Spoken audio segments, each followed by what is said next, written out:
వినుకొండలో జరిగిన హత్యకు గంజాయే కారణమన్న హోంమంత్రి అనితకి కౌంటర్ ఇచ్చారు మాజీ మంత్రి అంబటి రాంబాబు. రాజకీయ హత్యను మసిపూసి వ్యక్తిగత హత్యగా మార్చేందుకు ప్రయత్నిస్తున్నారని అన్నారు. మన వినుకొండ ఇష్యూలో కూడా వాళ్ళ ఎక్స్ఎమ్మెల్యే చెప్పాడు గంజాయి మత్తులో చంపాడని.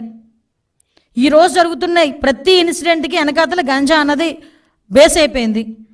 ఆ 5 సంవత్సరాల కాలంలో గంజాయిని అనకూడదు కానీ ఒక రాష్ట్ర పండుగ పండించారు వీళ్ళు. విపరీతంగా విచ్చలవిడితనం పెరిగిపోయింది. ఒకసారి మొన్న ఎప్పుడో బయటకు వచ్చి అంటాడు సంథింగ్ విష బీజాలు నాటుతున్నారని ఏదో మాట్లాడాడు. అరే ఆల్రెడీ నువ్వు నాటేసావు విష బీజాలు. 5 సంవత్సరాలకే 5 సంవత్సరాల ముందే నువ్వు నాటేసావు విష బీజాలు లాస్ట్ 5 yearsలో. దాని తాలూకు అవశేషాలు ఇప్పుడు కొన్ని బయటపడుతున్నాయి. వాటిని ప్రక్షాళన చేసుకోవాల్సిన బాధ్యత మా మీద ఉంది.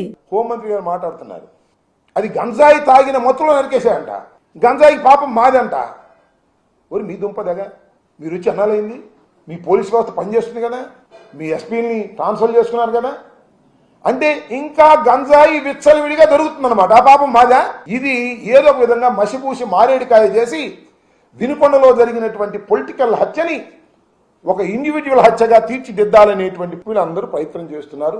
దీన్ని ప్రజలు గమనించాలి.